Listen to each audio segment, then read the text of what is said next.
మన చేతికి గోర్లు లేకపోతే ఏమవుతుందని మీరు ఎప్పుడైనా ఆలోచించారా? గోర్లు లేకపోతే చేతి వేళ్ళు అనేవి చాలా సున్నితంగా మారుతాయి. ఎలా సున్నితంగా ఎందుకు మారుతాయి అంటే వేళ్ళ యొక్క చర్మం అనేది చాలా సన్నంగా పలచగా ఉంటది. అంతేకాకుండా సున్నితమైన నరాలు కూడా ఎక్కువగా ఈ ప్రదేశంలో ఉంటాయి. ఒక రకంగా ఈ గోర్లు అనేవి ఏదైనా ఆబ్జెక్ట్స్ ని వస్తువుల్ని పట్టుకోవడానికి గ్రిప్ లా పనిచేస్తాయి. గోర్లు లేకపోతే వేటినైనా పట్టుకుందామన్నా కష్టంగా ఉంటది. పూర్తి గోరు మళ్ళీ తిరిగి పెరగాలంటే కనీసం 6 నెలలు పడుతుంది. ఒక విత్తనం నుండి మొక్క ఎలా వస్తుందో తెలుసా?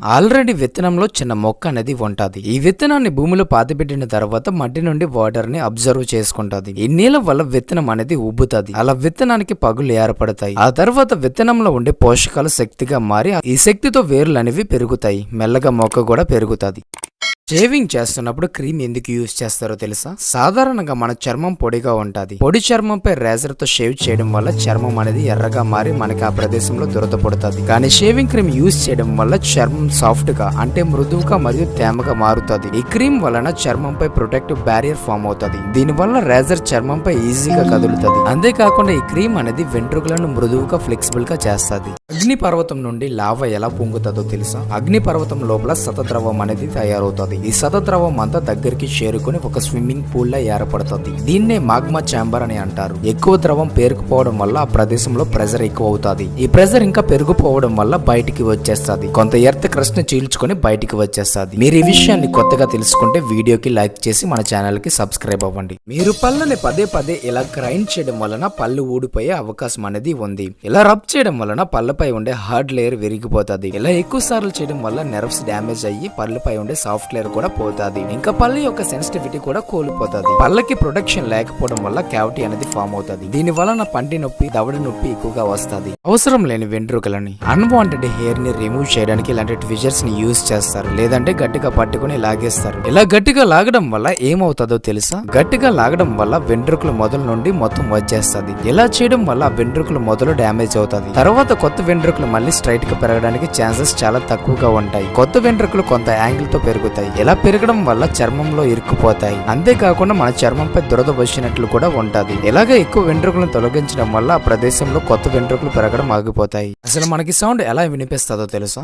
సౌండ్ అనేది మన చెవిలోకి ఎంటర్ అయిన తర్వాత ఇయర్ డ్రమ్ ని తాకుతుంది. ఇలా ఇయర్ డ్రమ్ ని తాకడం వల్ల వైబ్రేషన్స్ వస్తాయి. ఈ వైబ్రేషన్స్ అనేవి సుత్తిలా ఉండే ఈ చిన్న ఎముక ద్వారా ప్రయాణిస్తాయి. ఈ చిన్న ఎముక శబ్దాన్ని ఎక్కువగా చేస్తుంది. ఆ తర్వాత వైబ్రేషన్స్ అనేవి ద్రవంతో నత్తలా ఉండి అవయవానికి చేరుకుంటాయి. దీని లోపలికి వెళ్లే కొద్ది చిన్న చిన్న వెంట్రుకలు అనేవి ఉంటాయి. వైబ్రేషన్స్ అనేవి ద్రవం ద్వారా వచ్చి వెంట్రుకల ద్వారా వెళ్తాయి. ఈ వెంట్రుకలు వైబ్రేషన్స్ ని ఎలక్ట్రికల్ సిగ్నల్స్ గా మార్చుతాయి. ఈ సిగ్నల్స్ అనేవి నెర్వ్స్ ద్వారా మన మెదడుకి చేరుకుంటాయి. అప్పుడు మనకి సౌండ్ అనేది వినిపించ చేయండి. బల్లెలు ఏదైనా ఆపదలో ఉన్నప్పుడు వాటి తోకను విడిచిపెట్టే సామర్థ్యం వాటికి ఉంటుంది. ఆ ఆపద నుండి వాటిని కాపాడుకోవడానికి బల్లెలను తోకను విడిచి బల్లెలను బెదిరించే వాటిని కన్ఫ్యూజ్ చేస్తాయి. సగం తోకతో ఇవి జీవితాంతం అలానే ఉండవు. తోకను విడిచిన కొన్ని రోజులకి బల్లెల్లో ఉండే స్పెషల్ సెల్స్ అనేవి రెట్టింపు అవుతాయి. దీని వల్ల కొత్త నరాలు మరియు ఎముకలు కూడా కొన్ని నెలలకు తిరిగి పెరుగుతాయి. మీరెప్పుడైనా తోకలేని బల్లిని చూసారా? కమెంట్ చేయండి. ఇలాంటి చిన్న దోమలు మన చెవిలోకి ఎందుకు దూరుతాయో తెలుసా? నిజానికి ఈ దోమలు మనం బయటికి వదిలే గాలికి అట్రాక్ట్ అవుతాయి. ఈ గాలి అనేది మన తల చుట్టూ ఒక వింత మేఘాన్ని సృష్టిస్తుంది. ఇది మనకి కనిపించదు. మనం బయటికి విడిచిపెట్టే గాలి యొక్క గ్యాస్ కాన్సన్ట్రేషన్ కి చిన్న దోమలు వస్తాయి. అవి మన తల చుట్టూ తిరుగుతాయి.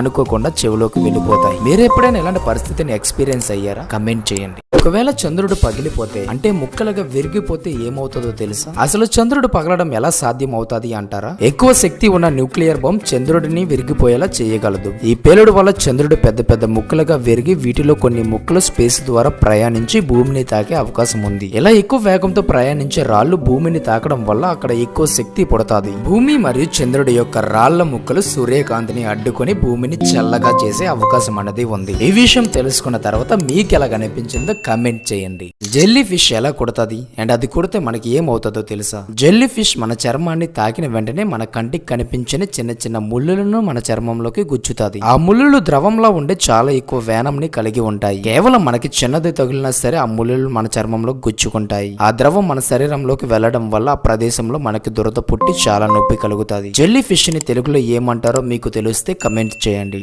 ఎముక విరిగిన చోట సిమెంట్ కట్టు లేదంటే ఎలాంటి ప్లాస్టిక్ బ్యాండేజ్ ని వేస్తారు. ఇలాంటి కట్లను బ్లేడ్ రంపంతో కట్ చేస్తారు. ఇలా బ్లేడ్ తో కట్ చేయడం వల్ల చర్మానికి గాయం అవుతాదని అనుకుంటారు, కానీ నిజానికి ఇలా కట్ చేయడం వల్ల మన చర్మానికి ఏ హాని జరగదు. ఈ బ్లేడ్ జస్ట్ వైబ్రేట్ అవుతుంది అంతే. హార్డ్ మెటీరియల్ ని కట్ చేస్తున్నప్పుడు గ్రిప్ ఎక్కువగా ఉండటం వల్ల ఇలాంటి ప్లాస్టిక్ బ్యాండేజెస్ ఈజీగా కట్ అయిపోతాయి. కానీ మన చర్మం లాంటి స్మూత్ వాటిని కట్ చేస్తున్నప్పుడు ఈ బ్లేడ్ కుండే చిన్న పళ్ళకి గ్రిప్ దొరకదు. మీరెప్పుడైనా ఇలాంటి సిమెంట్ కట్లను కట్టించుకున్నారా? కమెంట్ చేయండి. భూమిపై ఉండే నీరు ఆకాశంలోకి ఎలా వెళ్తది? ఆకాశంలో నుండి మళ్ళీ భూమిపైకి నీరు ఎలా వస్తుందో తెలుసా? వర్షం పడుతున్నప్పుడు చిన్న చిన్న నీటి బిందువులు కురుస్తాయి. ఎక్కువ బిందువులు కలిసి ఒక పెద్ద నీటి బొట్టుగా మారుతాయి. ఇలా భూమిపై పడిన తర్వాత ఆ నీటి బొట్టు ఎక్కువ నీరు ఉండే ప్రదేశానికి చేరుకుంటది. ఆ తర్వాత సూర్యుని నుండి వచ్చే వేడికి నీరు ఆవిరైపోతాది. ఇలా లిక్విడ్ నుండి ఆవిరిగా అయిన తర్వాత గాలి ద్వారా అట్మాస్ఫియర్ కి చేరుకుంటాది. అక్కడ నీరు చల్లగా అవుతాది. మళ్ళీ వర్షం పడడానికి రెడీగా ఉంటది. చర్మంపై ఇలాంటి వాటిని చూసే ఉంటారు. అసలు చర్మంపై ఇలాగ అవ్వడానికి గల కారణం ఏమిటో తెలుసా? చర్మాన్ని గట్టిగా నొక్కినప్పుడు అక్కడ ఎర్రగా మారి బొడుపులా వస్తాది.